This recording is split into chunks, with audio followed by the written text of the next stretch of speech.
sometimes ornamental figures also dance.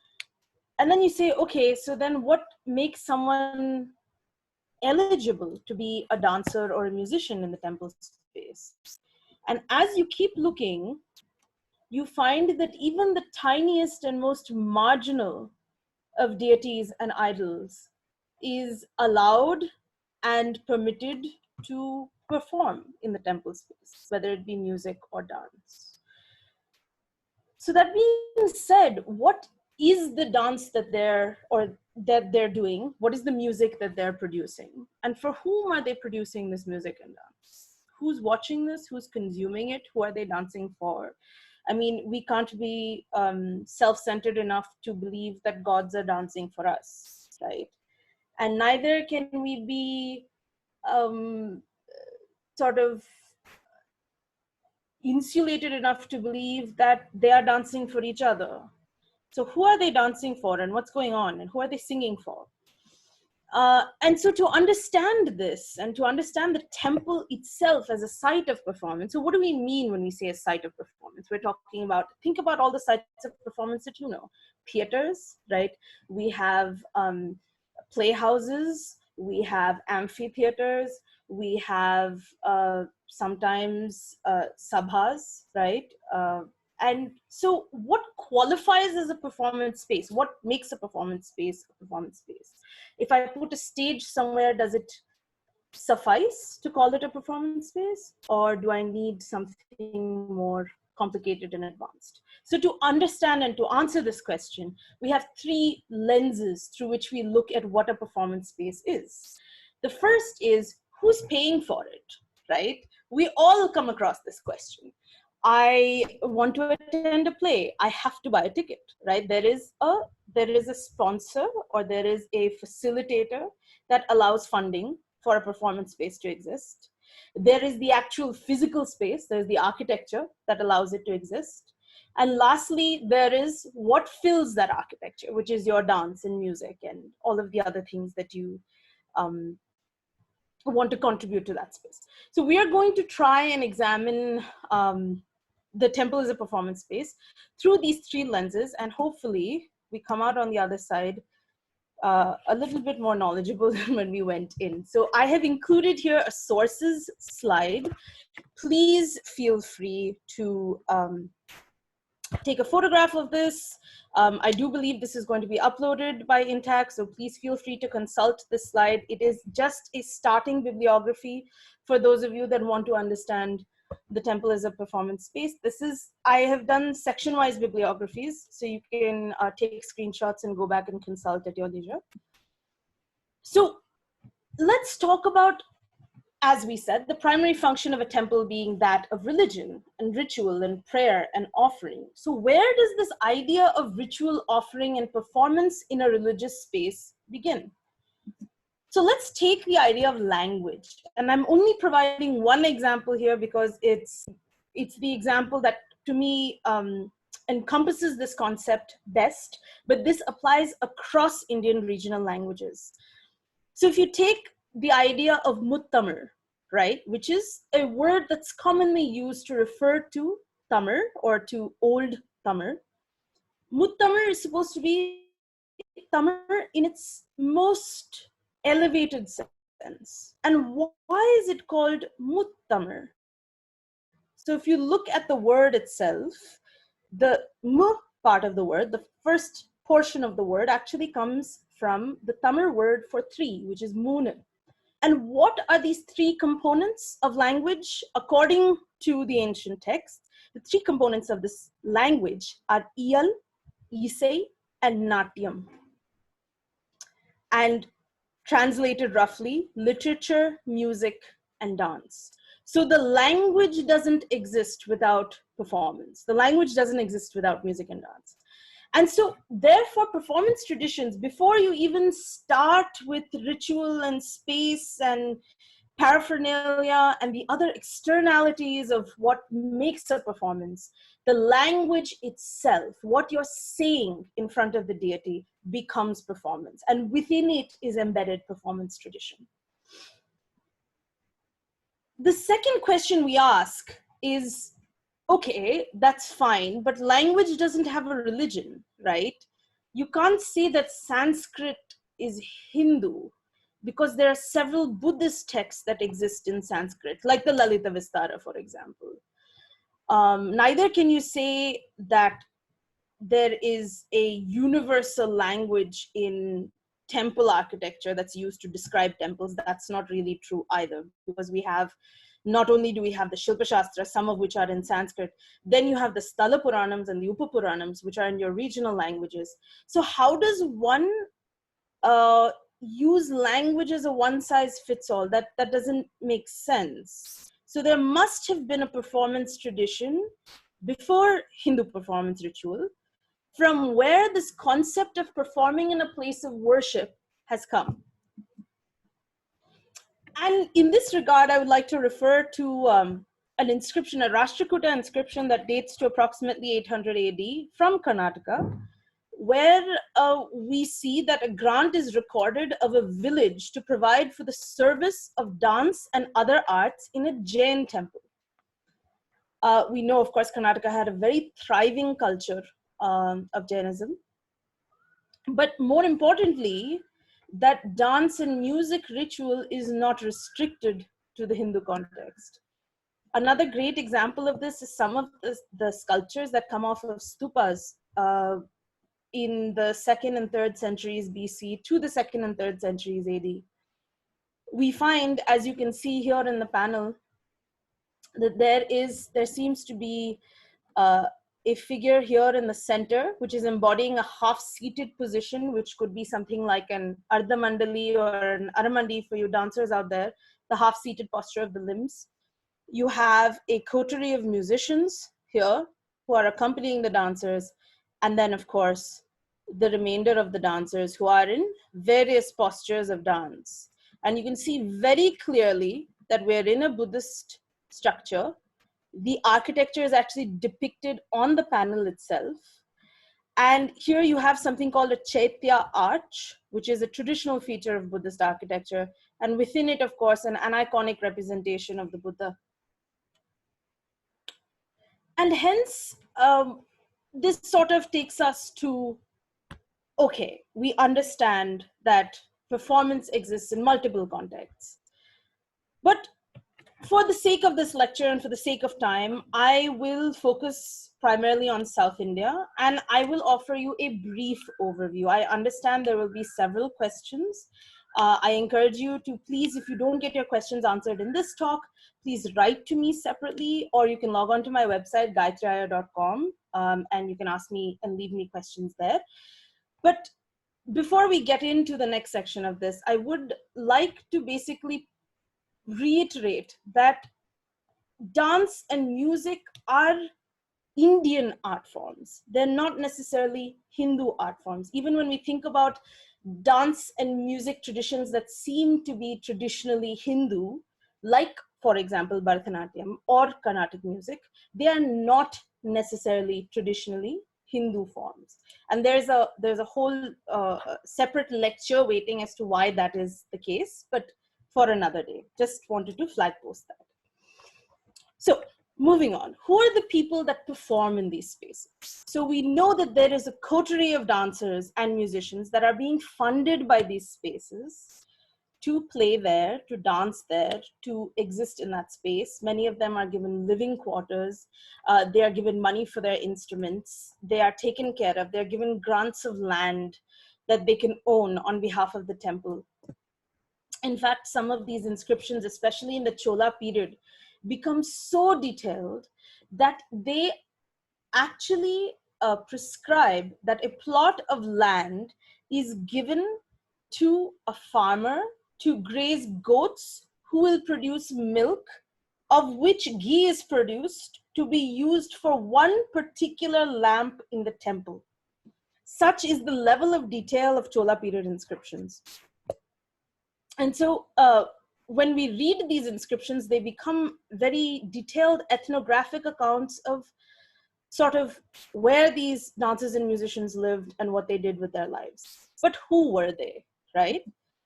So the first question is, who are the dancers and the musicians? The women who ritually sang and danced for the deity.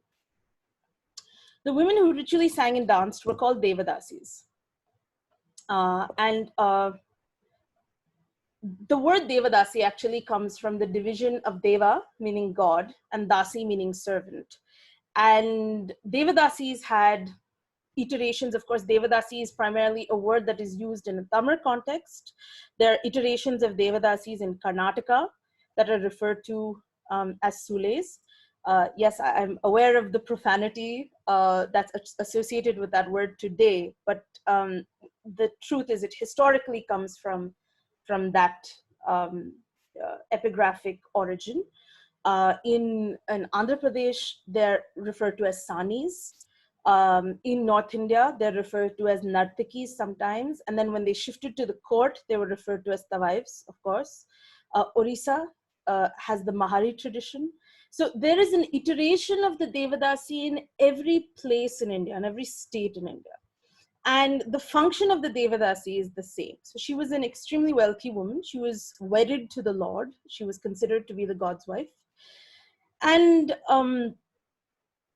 she was somebody who would not only conduct temple rituals by way of, for example, a Kumbha Arati, which was sort of like an arati that removed the evil eye from the Lord.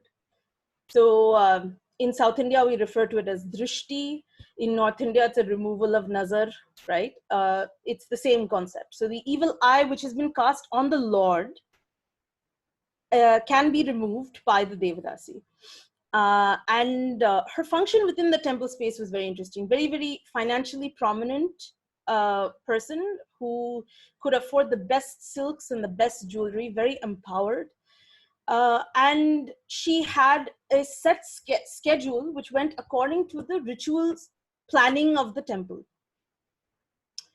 Devadasis both sang and danced in their ritual. And they were also women who were very, very knowledgeable in the allied arts, i.e. Sanskrit, sometimes a regional language. They knew poetry. They knew, they definitely knew how to play an instrument. Many of them became specialists in their respective instruments. They were, exposed to a wide variety of literary texts. They would intellectually debate. In fact, it was considered a matter of great respect at one point in time to be able to debate with a Devadasi and to be able to carry on a conversation with her. Such was her intellectual prowess, it is said. But eventually, what happened, due to some extremely unfortunate shifts in power, some sort of very deeply political and caste-driven conflict, the Devadasi was left disempowered. And again, topic for a whole different lecture, but it's important to acknowledge that the temple space never used to exist in the way that we know it today, without music and dance constantly resonating within its walls. And then that brings us to the question, so who are the other musicians who are not Devadasis, who existed in the temple space?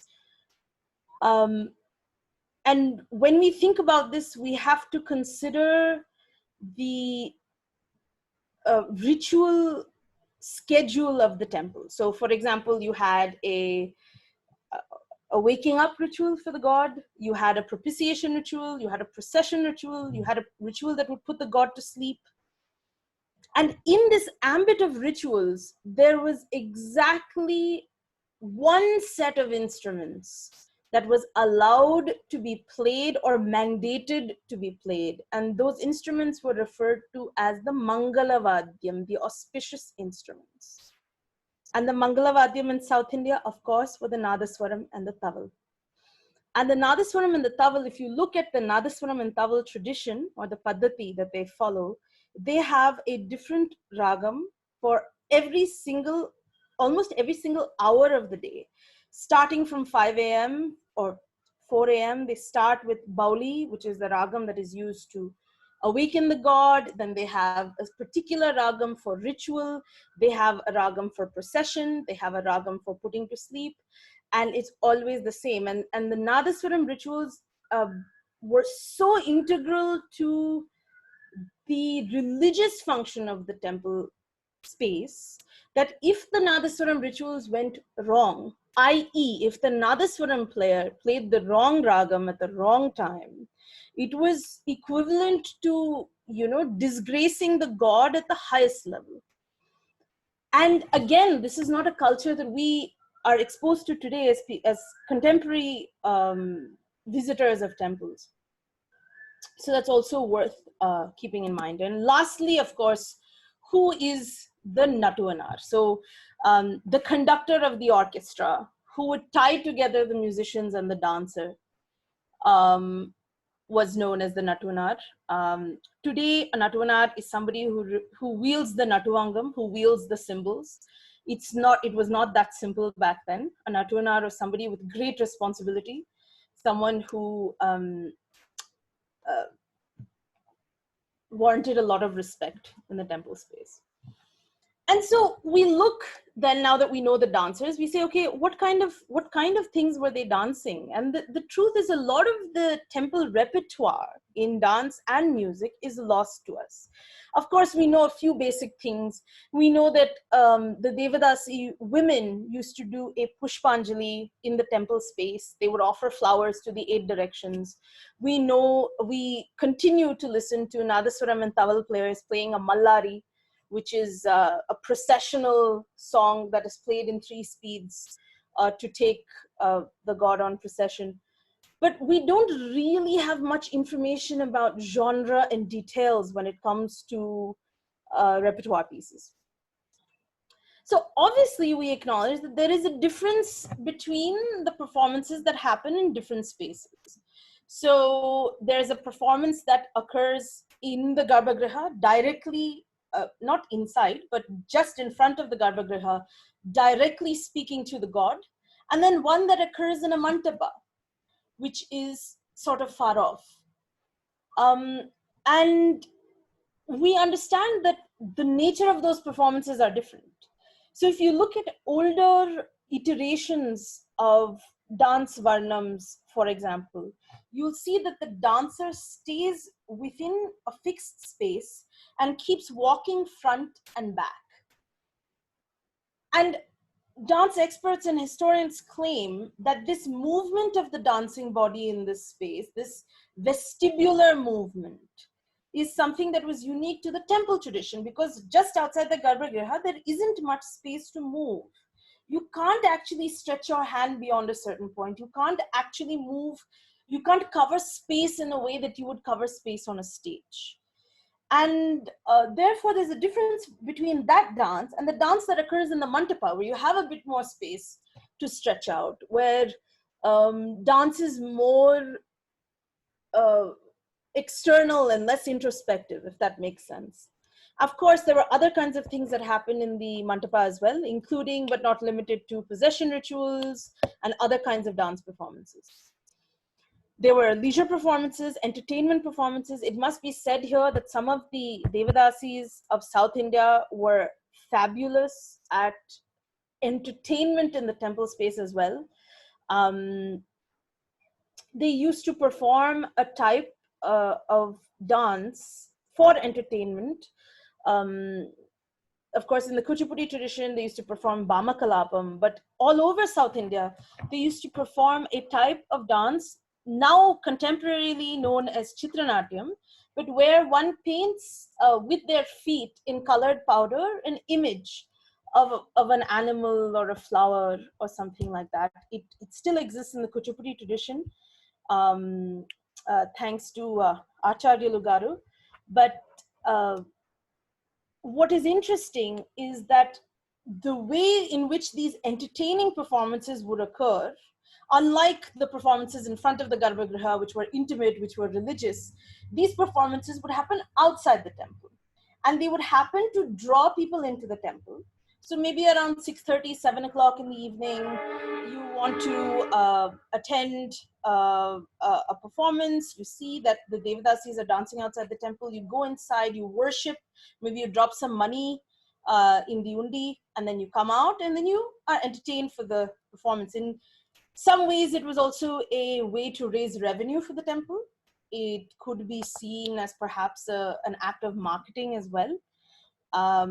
But in this regard, I must mention here, I would like to thank Dr. Yashoda Thakur for helping me with this portion of my research, because she's really the expert in temple traditions of Andhra Pradesh, in courtesan traditions of Andhra Pradesh rather, not just temple traditions. So thanks to her.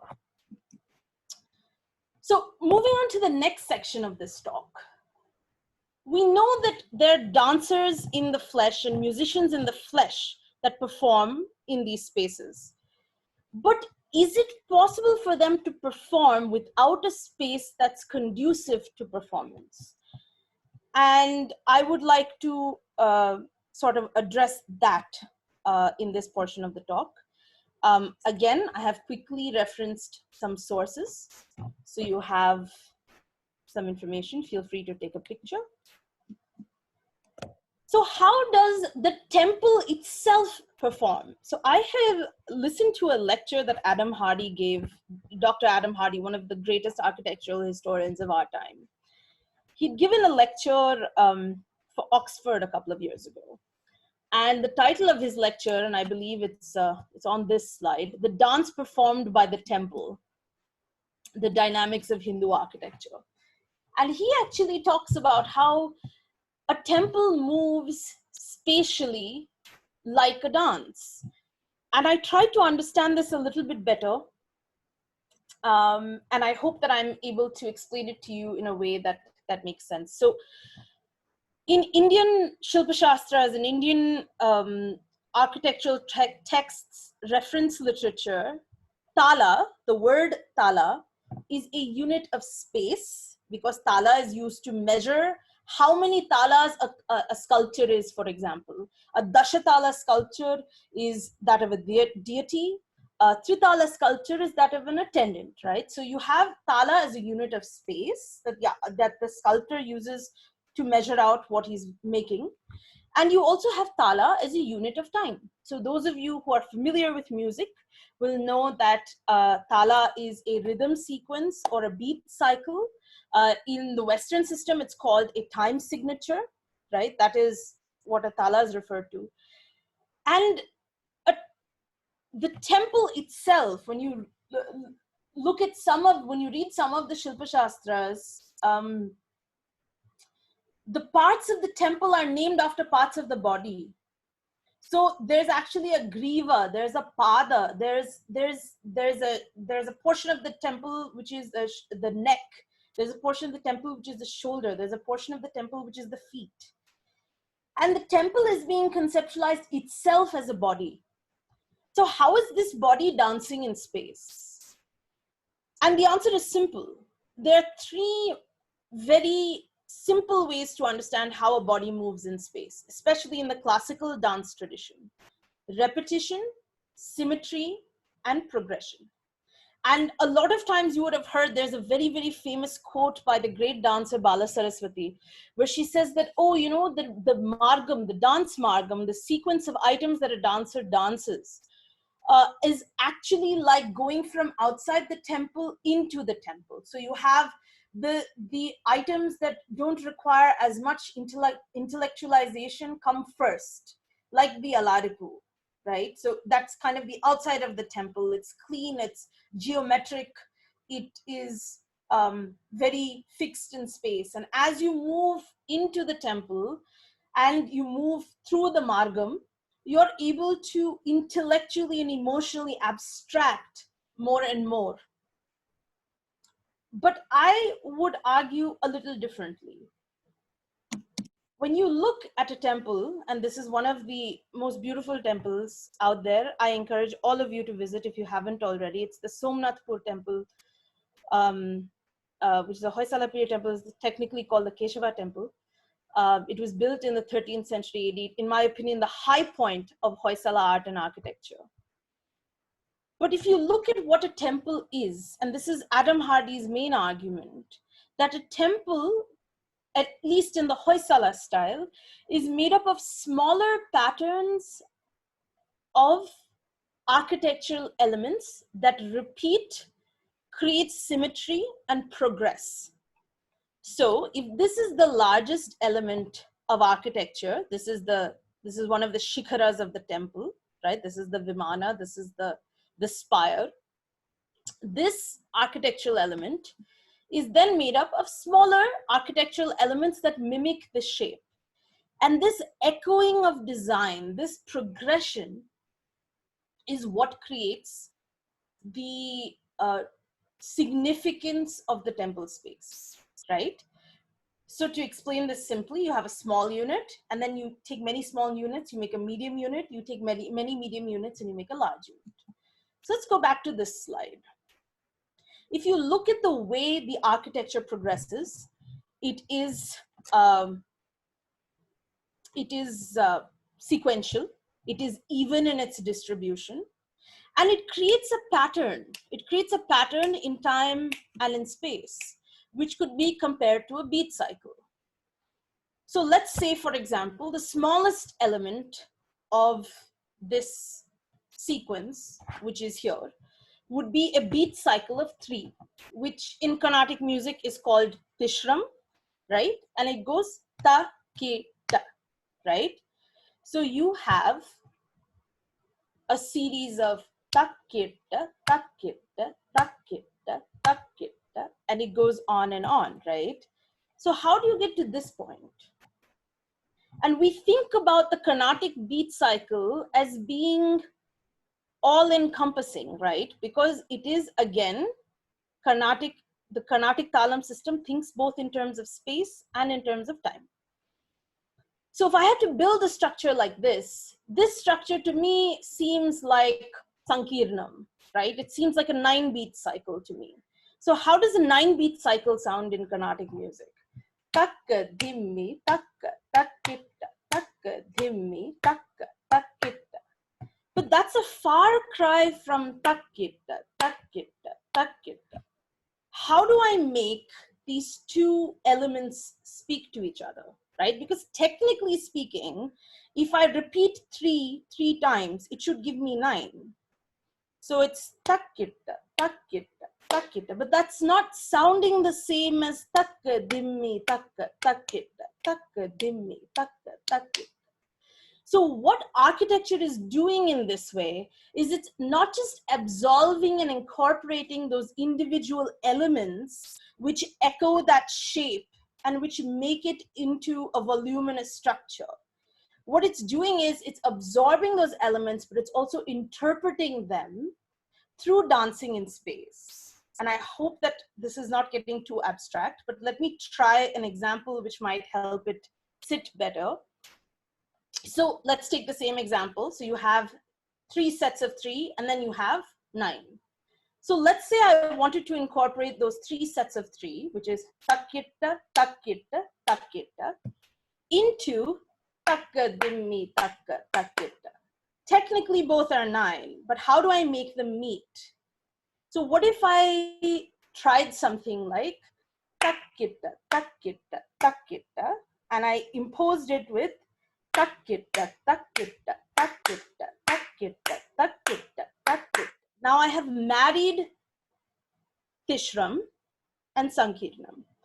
And like that, Adam Hardy describes this concept as an aedicule, right? So the most basic unit of architecture here would be an aedicule. And the aedicule is used to adorn the space and to allow the space to progress, repeat, and grow. Similarly, the Brihadishwara temple in Tanjavur is a great example of this, where if you look at the temple spire, you can see that it moves in an even way.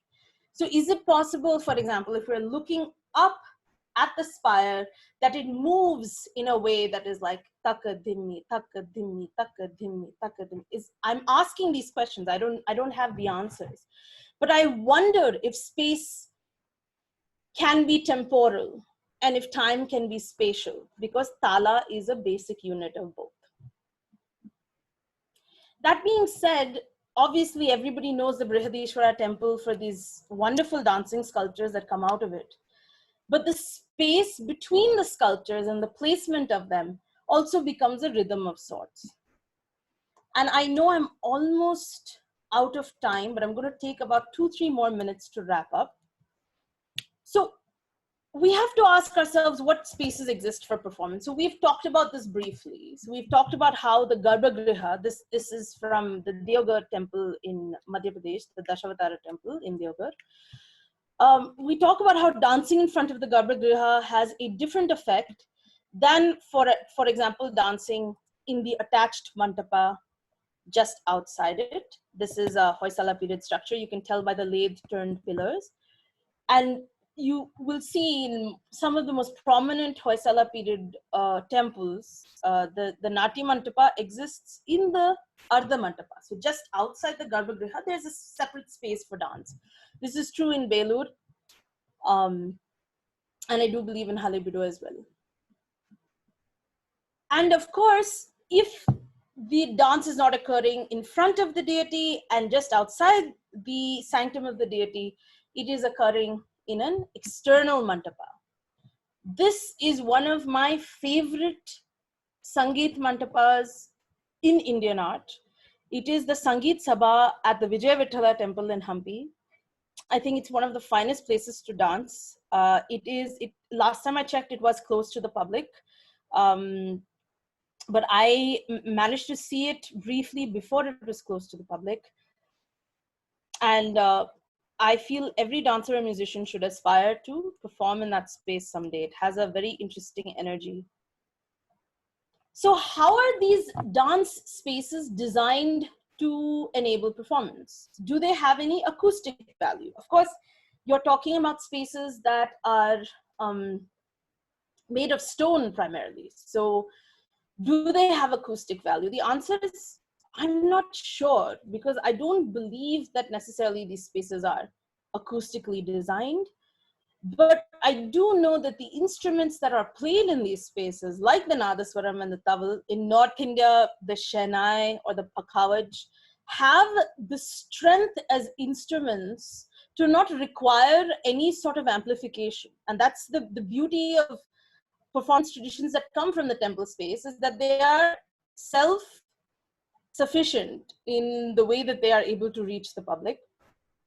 Of course, there's the idea of musical pillars, the acoustic value of sound that enhances the space outside of the actual sound being produced by the musicians. There's, of course, sculptures that are reminiscent of dance and music. And of course, there's this idea of the stage, right? So I'm going to quickly show you a couple of photographs that discuss this. So this is a very, very, very famous inner wall from the eastern Gopuram of Chidamabaram temple. And this wall has been the subject of study for the last 150 years at least, because it documents all of the 108 Karanas represented in the Natya Shastra, in the 4th chapter of the Natya Shastra, known as the Tandava Lakshanam.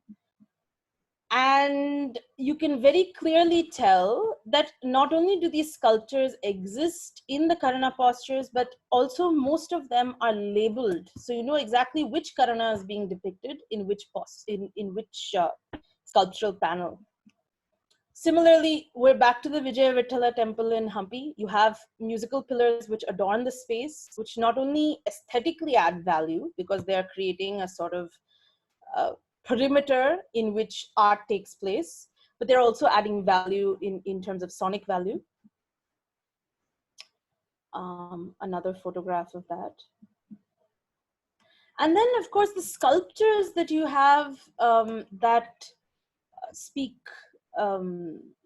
volumes about how dance and music is performed and perceived in that space.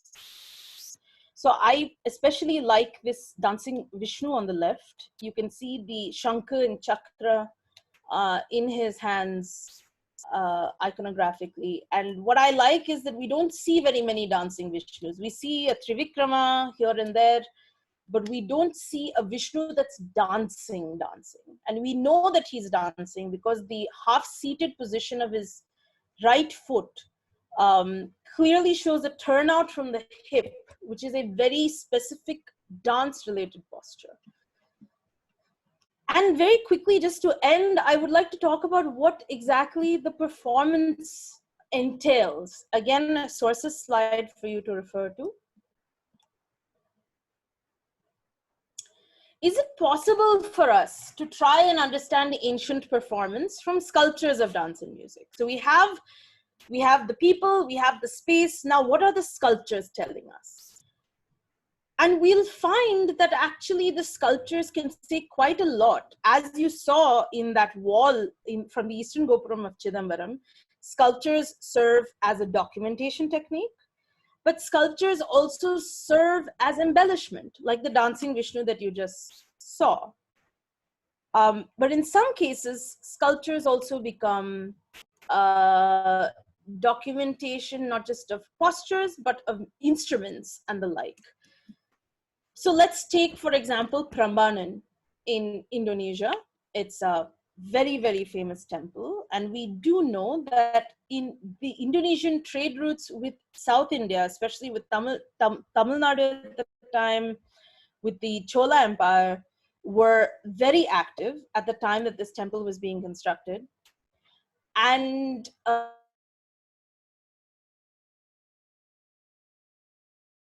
on the Karana sculptures at the Prambanan temple, under the supervision of Dr. Padma Subramaniam, who's of course worked on the Karana sculptures all over Tamil Nadu.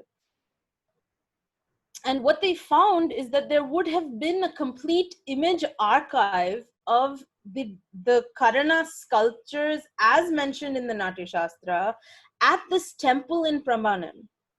So it's very interesting to ask the question, does this penchant for documenting dance postures, does it come from them, or is it something that we shared with them? And chronologically speaking, this sculptural archive of dance postures, the one in Prambanan, predates the ones that we have in India, including the Chola period sculptural documentation in Tanjavur, as well as the sites at Vriddhachalam, at the Sarangapani temple in Kumbakonam, at the Kumbheshwara temple in Kumbakonam, and at Chidambaram and Tiruvannamalai. These are the 5 main sites that offer us image catalogs of Karana sculptures.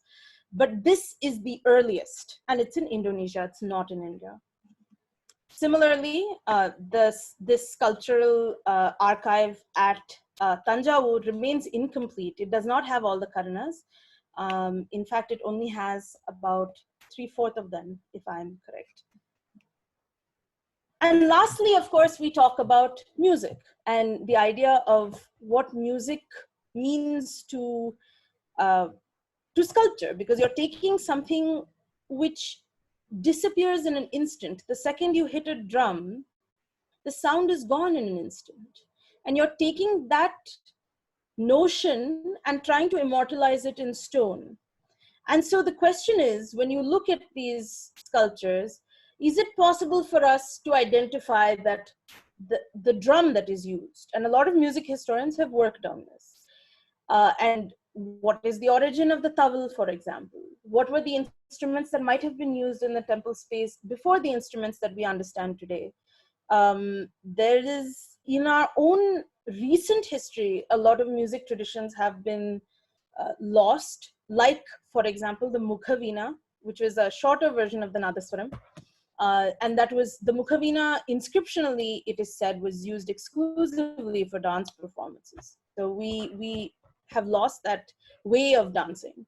But when we look at these sculptures, and these beautiful sculptures from Belur, they sport this lovely drum, which is suspended from the figure's shoulder. If you can see the sculpture on this side, you'll see this beautiful clasp which suspends the drum, and we can assume that it's heavy because there's 2 ropes of suspension at the top.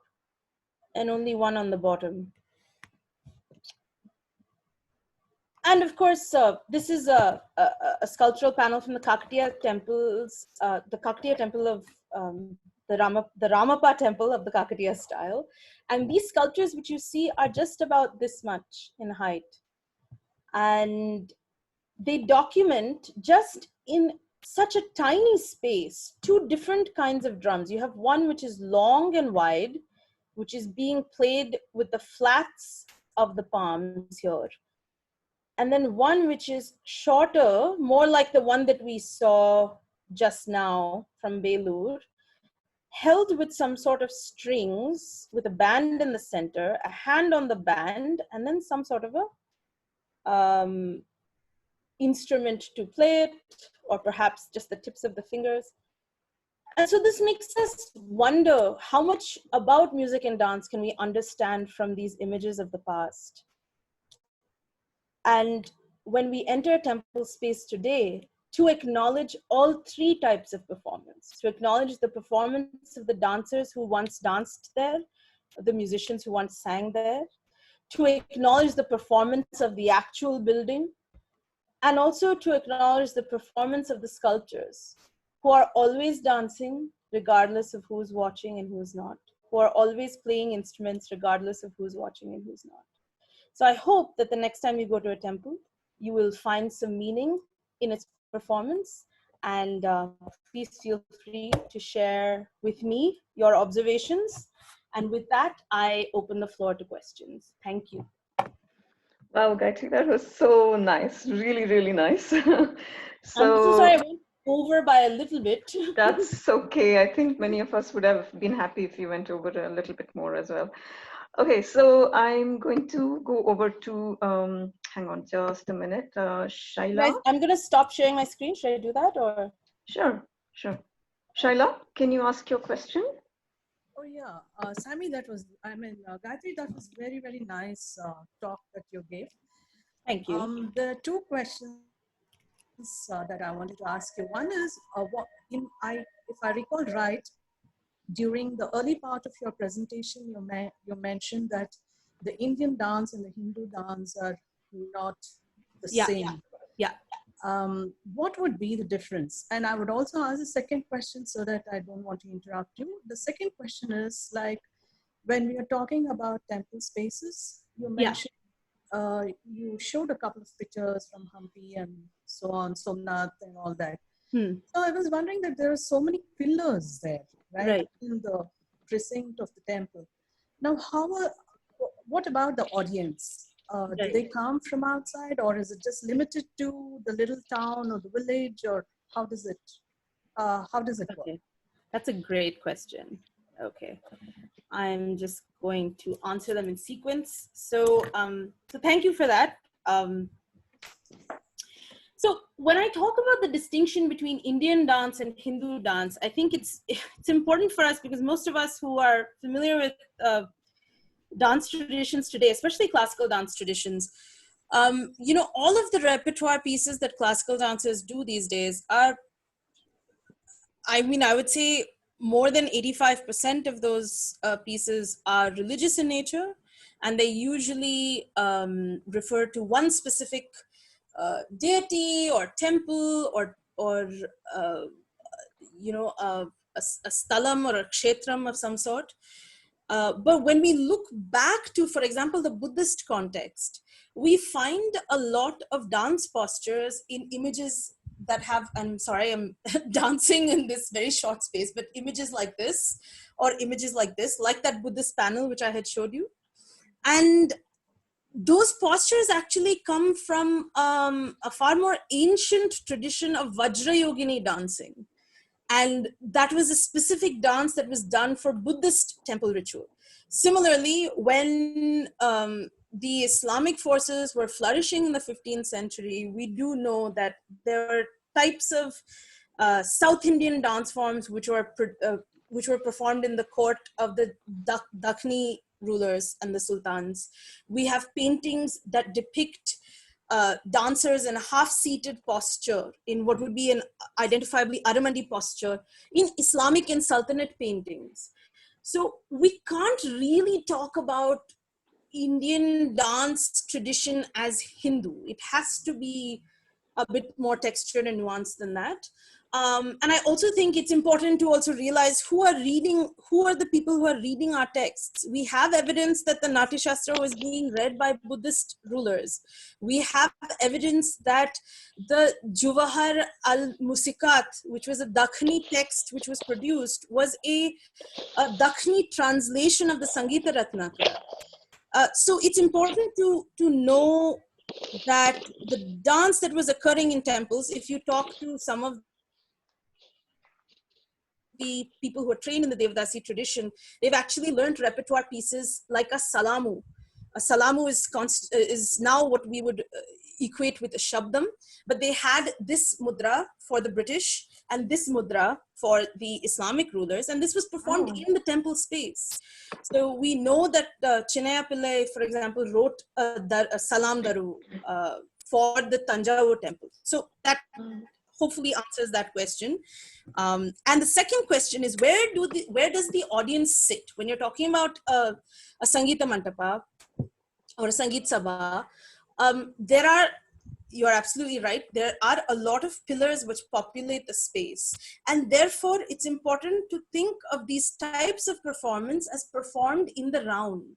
So we associate classical music and dance performances today with a proscenium relationship, right? There is somebody who performs in front of you and you sit in front of them and you watch. And it's a very flat frontal sort of relationship, which happened when the dance was plucked out of the temple and thrust onto the stage. Thank you for bringing that up. It's a great question. So as much as the pillars surround the Sangeet Mantapa, the reason that these pillars had bays is so that people could sit in the round and observe the performance from all angles. So that also changes the way you dance, right? You don't just face your body in one direction, you actually are able to dance in the round. So I hope that answers both questions. Sorry if I've been going on a bit. Okay, thank you.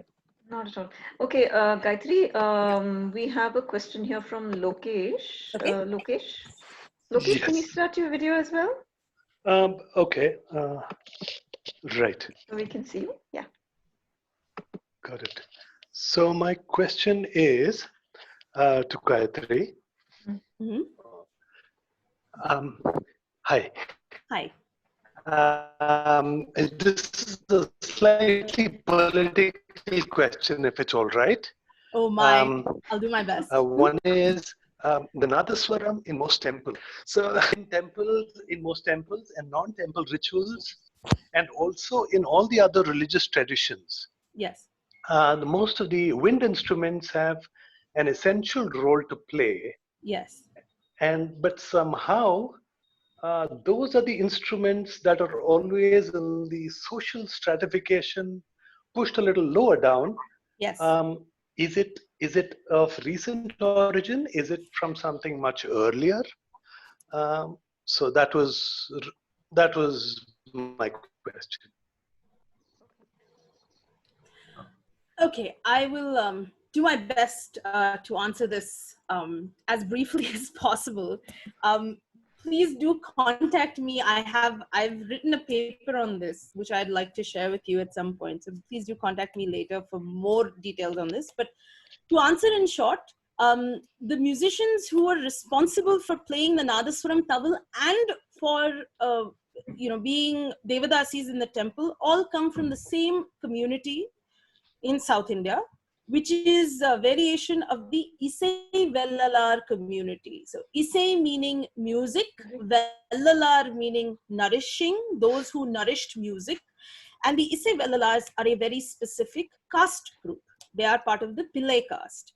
And you're absolutely right. They were pushed lower on the caste ladder.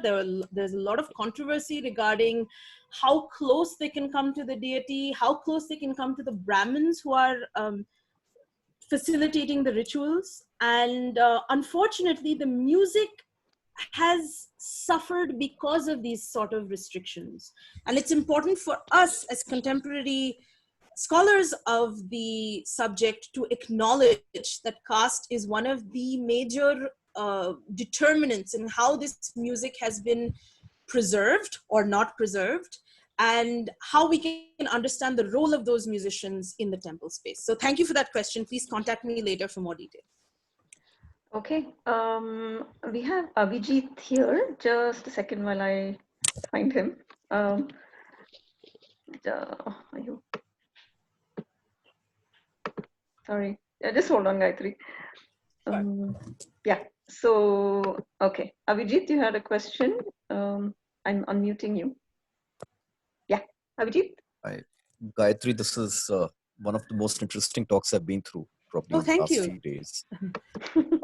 Just one question, Gayatri. I actually got reminded of a motif I had seen at the Angkor Wat temple in Cambodia. Yes. Which was that of the dancing apsaras. Actually, I was trying to,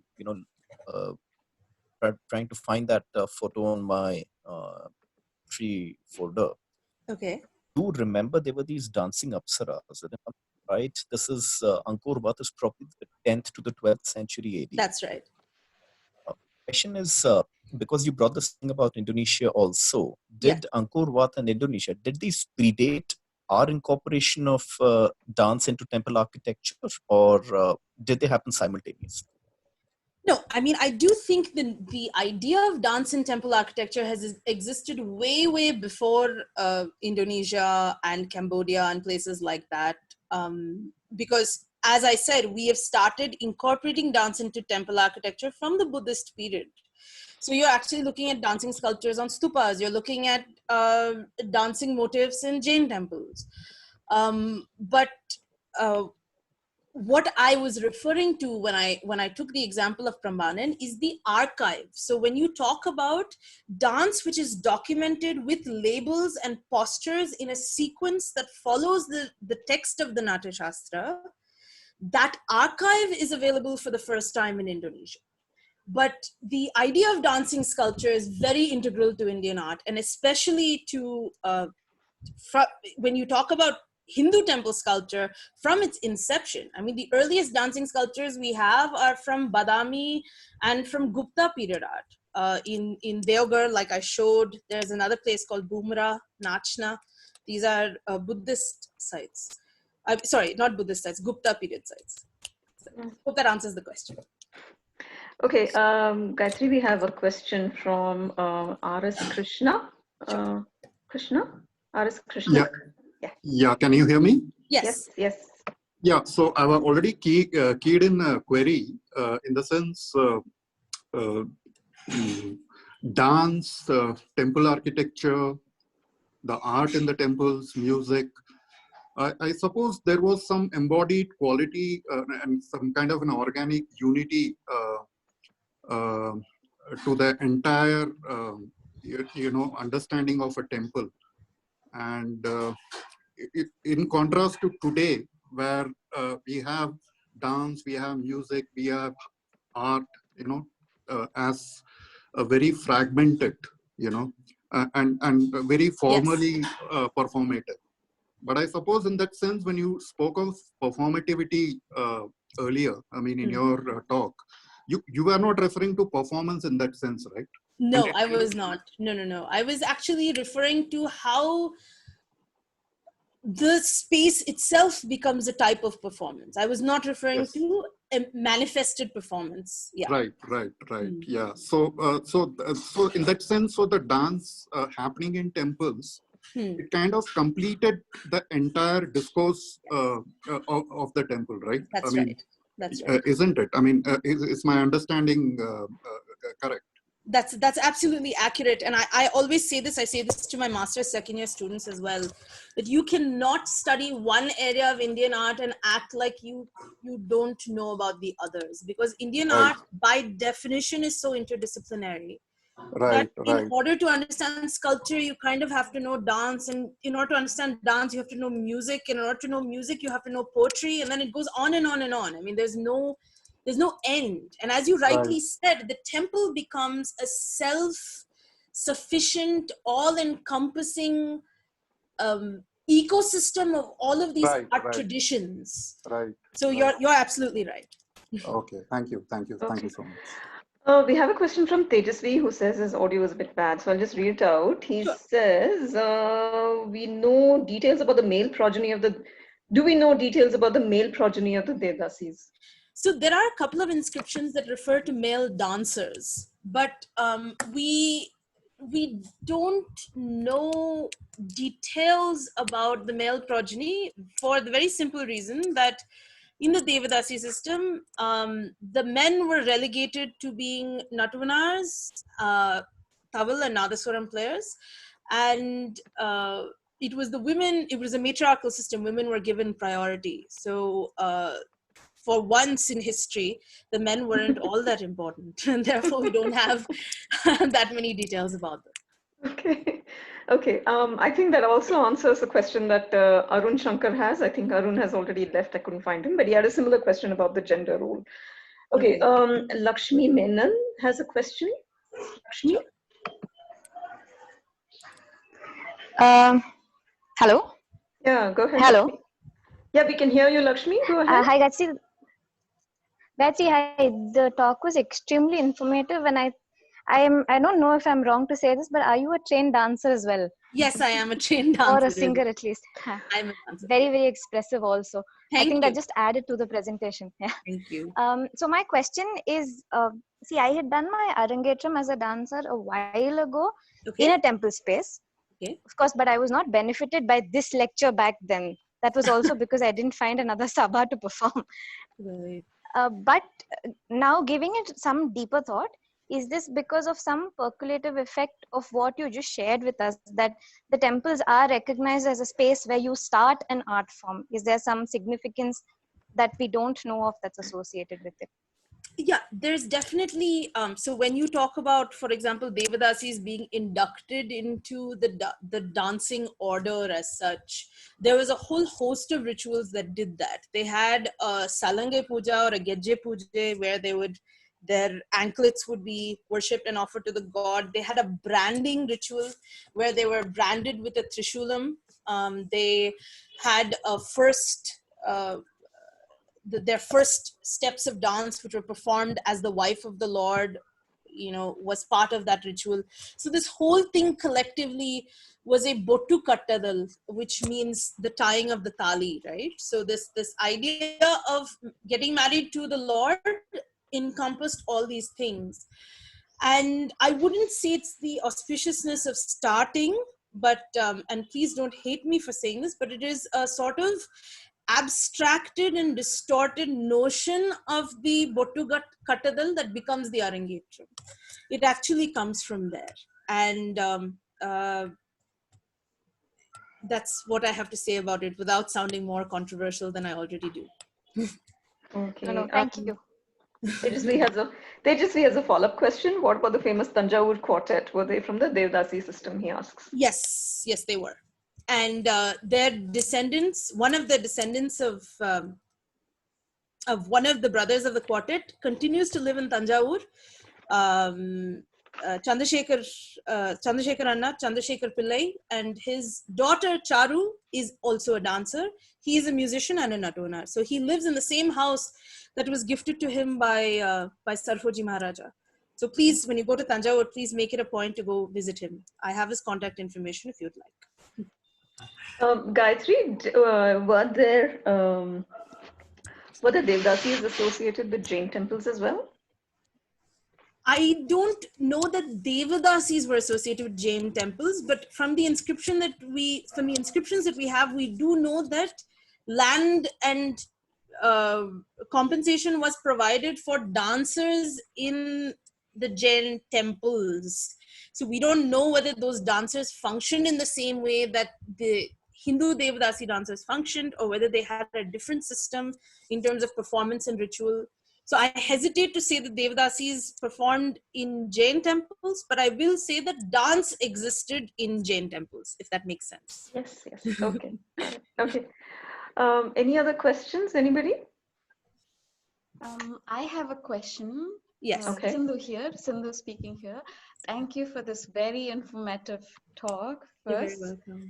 My question was, did you mean the Hindu, the word Hindu, or the religion Hindu, what we consider now, is quite an umbrella term, Yes. right? Just Yes. more recently formed. Yes. So when I think about a few hundred years ago, or to the temples that you referred to, Yes. these at this time there was still a difference between Shaivas and Vaishnavas. Did you observe any differences in when you researched? Yeah. So, I mean, that's a great question. I'm going to try to keep my answer as brief as possible. Please feel free to write about this to me Yes. later if I don't answer all the aspects of the question. But to say briefly, the Shaiva temples mandated that there be a dancing girl for all of the designated rituals called a Rudra Kanika or a Rudra Ganika. Oh, wow. And we know this from inscriptions, we know this from some of the Sthala Puranams, etc. But the Vaishnavite temples didn't have a resident designation for their dancing girls as such. So we do know that, and also just in terms of the compositions that come out of the temple tradition, we do know that there's a larger number of Shaivite compositions that come out. So if one were to, based on the information that we have, if one were to draw some sort of a conclusion, one could say that there was an increased priority for Devadasis and for the singing and dancing tradition that was given in the Shaivite context as opposed to the Vaishnavite context. But honestly speaking, we don't have enough information to make much more of a conclusion than that. So I hope that answers the question. Okay. Can I get your email ID or some contact? Yeah, sure. You can also go to my website, GayathriIyer.com. You can have my email ID. I can post it on the chat. Hold on.